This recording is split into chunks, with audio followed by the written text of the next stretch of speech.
Bonjour bien-aimés dans le Seigneur, nous sommes arrivés vendredi, le dernier jour de la semaine concernant nos enseignements sur YouTube. En tout cas, j'ai la joie de compléter cette semaine ensemble avec toi. Et si nous persévérons, c'est grâce à ta fidélité aux enseignements de notre Dieu. Nous sommes dans Actes des Apôtres chapitre 7. Nous voulons lire les 10 premiers versets. Dis avec moi, j'ai ma Bible où je suis prêt. Le souverain sacrificateur dit, les choses sont-elles ainsi? Étienne répondit, homme, frère et père, écoutez le Dieu de gloire, apparu à notre père Abraham lorsqu'il était en Mésopotamie, avant qu'il s'établisse à Charan, et il lui dit, quitte ton pays et ta famille, et va dans le pays que je te montrerai. Il sortit alors du pays des Chaldéens et s'établit à Charan. De là, après la mort de son père, Dieu le fit passer dans ce pays que vous habitiez maintenant. Il ne lui donna aucune propriété en ce pays, pas même de quoi poser le pied, mais il promit de lui en donner la possession et à sa postérité après lui. Quoiqu'il n'eût point d'enfant, Dieu parla ainsi, sa prospérité séjournera dans un pays étranger. On la réduira en servitude et on la maltraitera pendant 40 ans. Pendant 40 ans. Waouh!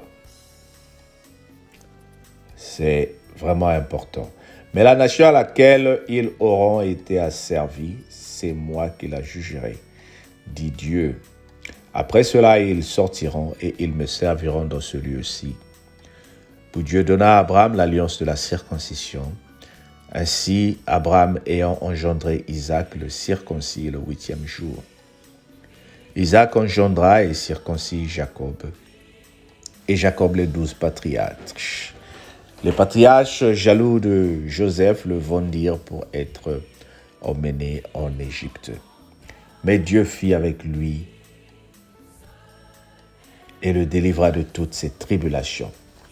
Il lui donna de la sagesse et lui fit trouver grâce devant Pharaon, roi d'Égypte, qu'il établit gouverneur d'Égypte et de toute sa maison.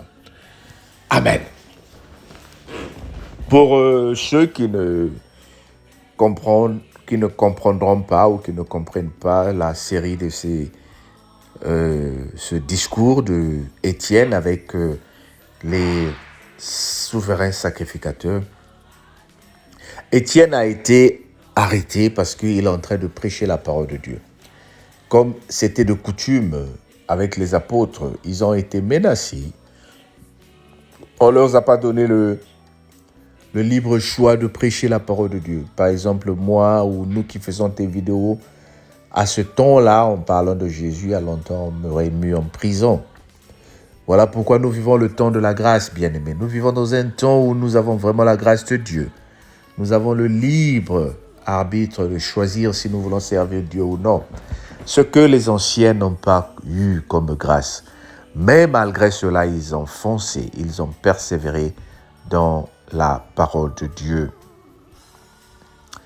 Maintenant, quand il est confronté à quelque chose de très important qui me fait plaisir ici, Étienne est en train de rappeler au peuple d'Israël l'histoire. D'où vient Jésus-Christ? Étienne, le diacre élu par les apôtres, est en train de faire une histoire théologique. Il connaissait la parole de Dieu. Comment l'a-t-il connu? Mais c'est parce qu'il a lu, parce qu'il a entendu, c'est parce qu'on l'a prêché, c'est parce qu'on l'a enseigné. C'est cette particularité-là qui m'a poussé à vouloir explorer ce texte que nous sommes en train de lire ce matin. La connaissance de la parole de Dieu. Bien-aimés, ça fait peut-être 6 mois ou je ne sais pas encore combien de temps que nous avons commencé à faire ces vidéos ou ces audios. Ça fait peut-être 10 ans que tu es dans l'église. Ça fait peut-être 15 ans ou 20 ans ou 20 ans ou 35 ans que tu es dans ton église ou a été baptisé. Mais est-ce que tu as mesure de expliquer aux autres la parole de Dieu? Est-ce que tu as la jeunesse avec toi. Est-ce que tu as l'historique de la parole de Dieu? Sur quoi est basée ta foi?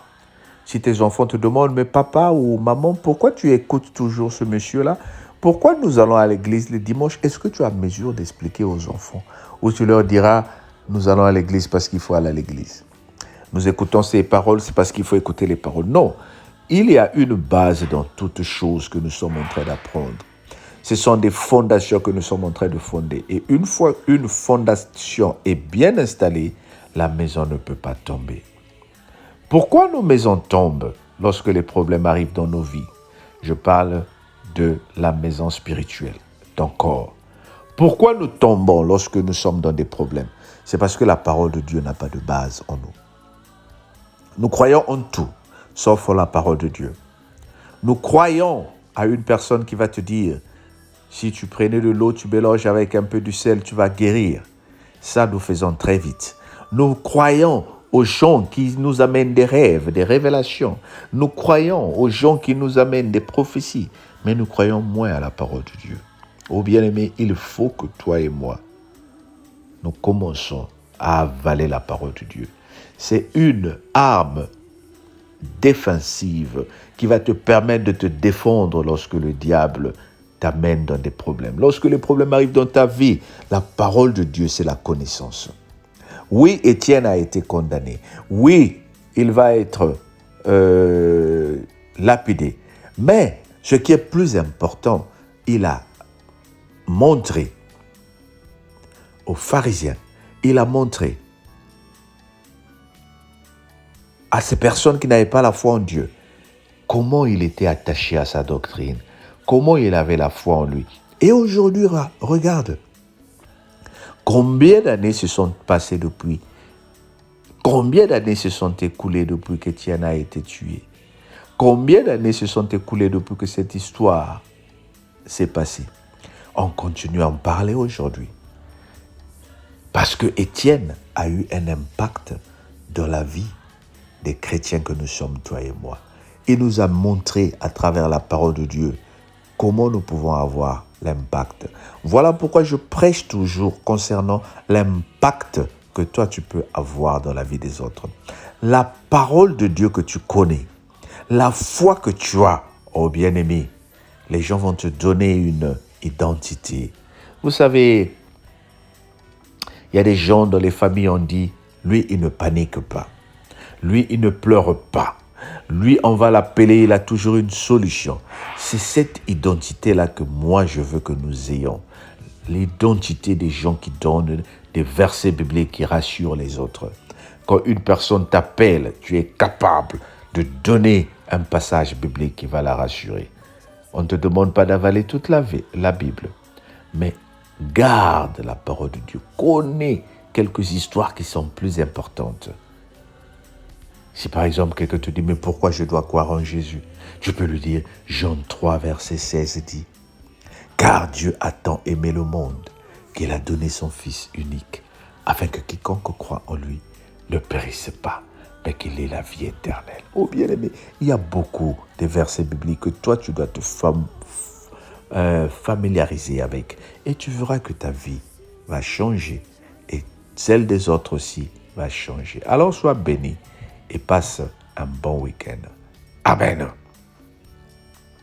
Partage la vidéo et ce week-end, ne reste pas comme ça sans écouter la parole de Dieu. Repars sur YouTube, s'il te plaît. Réécoute les paroles que tu as manquées pendant la semaine parce que tu étais très chargé. Samedi et dimanche. Dimanche aussi, nous serons en ligne avec l'église de Stoke Newton où nous allons prêcher la parole de Dieu, où nous allons passer un bon culte.